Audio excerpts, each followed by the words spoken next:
खाना बंद दे दो, हो गया। बिस्मिल्लाहिर्रहमानिर्रहीम। बेटे आज हमारा जो लेक्चर है वो लेक्चर नंबर 2 है। आज हम पढ़ेंगे प्रॉपर्टीज ऑफ कैथोड रेज।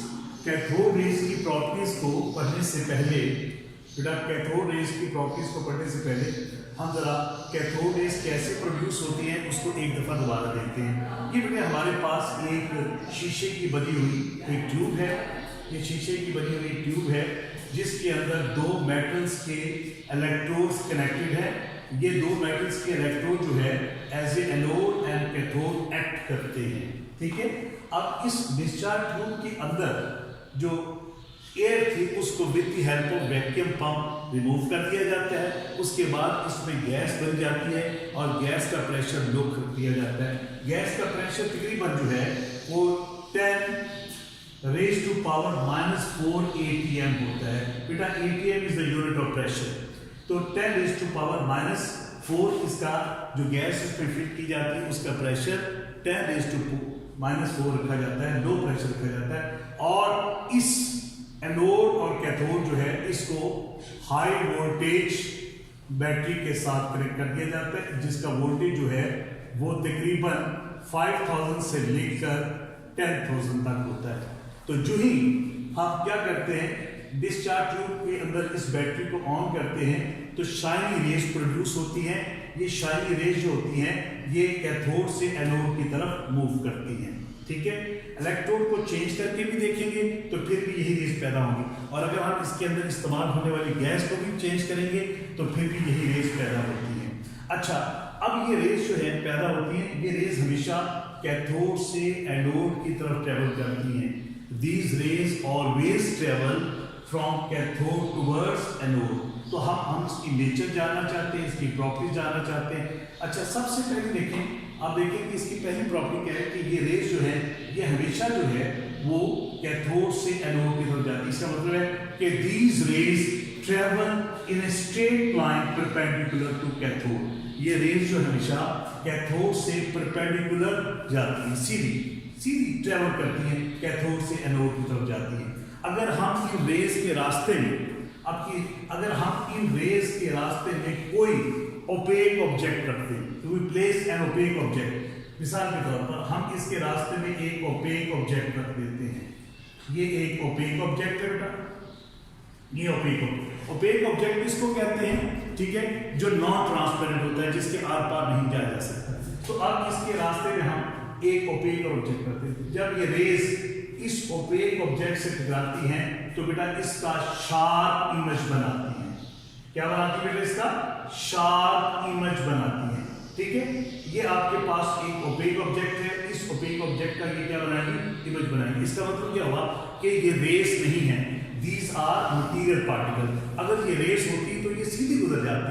इसका मतलब क्या हुआ बेटा कि ओपेक ऑब्जेक्ट रखा, ठीक है, और इसने इस ओपेक ऑब्जेक्ट का क्या बना दिया?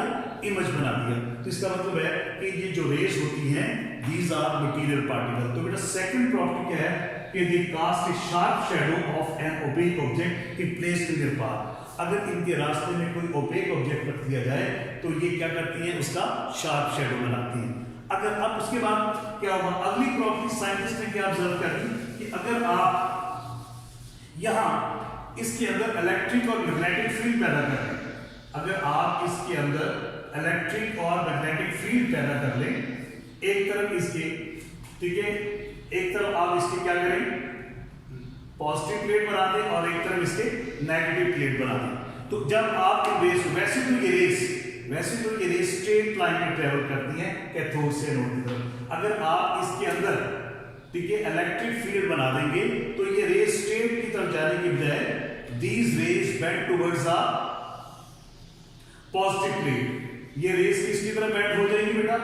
पॉजिटिव प्लेट की तरफ बेंड हो जाएगी, जिससे कि पता चला कि these rays are negative in nature। इन रेस की नेचर क्या होती है? नेगेटिव होती है। तो इससे तीसरी प्रॉपर्टी क्या हुई कि they are deflected towards the positive plate in electric field showing that they are negatively charged, ठीक है। क्योंकि ये रेस जब इलेक्ट्रिक फील्ड के अंदर पास की जाती हैं तो ये रेस जो है वो पॉजिटिव प्लेट की तरफ बेंड हो जाती हैं। इसका मतलब है कि इन रेस के ऊपर कौन सा चार्ज है? Negative charge. These are negatively charge particles, ठीक है। अब उसके बाद देखिए अगली इसकी प्रॉपर्टी क्या है कि अगर इन रेस के रास्ते में आप कोई ऑब्जेक्ट रख देते हैं, कोई भी ऑब्जेक्ट, अगर आप इन रेस के रास्ते में आप फर्ज करेंगे आपने एक ऑब्जेक्ट इनके रास्ते में रख दिया, ठीक है।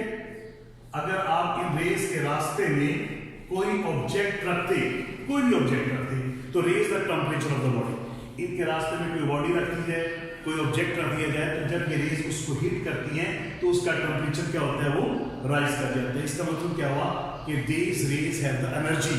इसका मतलब हुआ कि इन रेज के अंदर एनर्जी पाई जाती है, ये एनर्जी रखती है, ठीक है। अब उसके बाद क्या हुआ, इसका मतलब नेक्स्ट प्रॉपर्टी क्या हुई, they raise the temperature of the body on which they fall, ठीक है। अगर इनके रास्ते में कोई बॉडी रख दी जाए, कोई ऑब्जेक्ट रख दिया जाए, तो ये उसका टेम्परेचर राइज कर देती है, उसका टेम्परेचर बढ़ा देती है, ठीक है बेटा। अब उसके बाद क्या हुआ कि जे थॉमसन ने एक प्रॉपर्टी निकाली। जे थॉमसन ने इनकी ई ओवर एम रेशियो निकाली। ई का मतलब होता है चार्ज और एम का मतलब क्या होता है, मैस। जे थॉमसन ने किसी सोर्स से इलेक्ट्रॉन्स लिए, उन इलेक्ट्रॉन्स की भी चार्ज और मैस की रेशियो निकाली और इन रेज की भी चार्ज और मैस की रेशियो निकाली।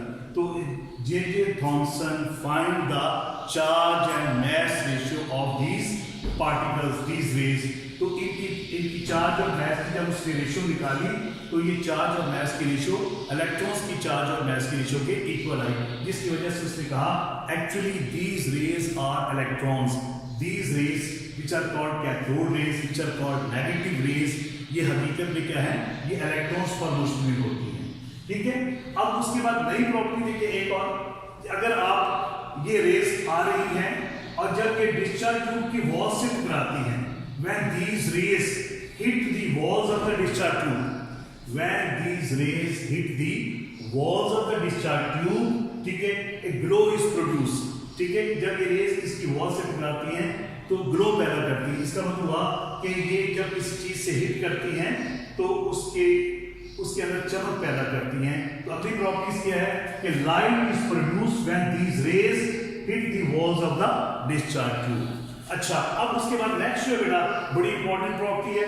अब देखें क्रूक्स ने और बहुत से आने वाले साइंटिस्ट ने क्या किया, इलेक्ट्रोड्स भी चेंज करके देखे, इसमें इस्तेमाल होने वाली गैस भी चेंज करके देखी। तो उसने कहा same type of rays are produced no matter, इससे कोई फर्क नहीं पड़ता कौन से इलेक्ट्रोड्स यूज हो रहे हैं, किस मेटल के बने हुए इलेक्ट्रोड्स यूज हो रहे हैं और कौन सी गैस इस्तेमाल होती है, सेम रेज प्रोड्यूस होती है, चाहे जो सा मर्जी मटेरियल इस्तेमाल करें, जो सी मर्जी गैस इस्तेमाल करें, सेम रेज आर प्रोड्यूस्ड। तो same types of raise were emitted no matter which gas and which cathode was used in the discharge tube, ठीक है। इससे कोई फर्क नहीं पड़ता कि आप कौन सी गैस इस्तेमाल कर रहे हैं, कौन से मेटल्स के बने हुए इलेक्ट्रोड इस्तेमाल करते हैं, सेम रेज प्रोड्यूस होती हैं, ठीक है। From these properties it was concluded that electrons are the fundamental particles of an atom. इससे क्या पता चला कि इलेक्ट्रॉन जो है वो एटम्स के फंडामेंटल पार्टिकल्स हैं, ठीक है।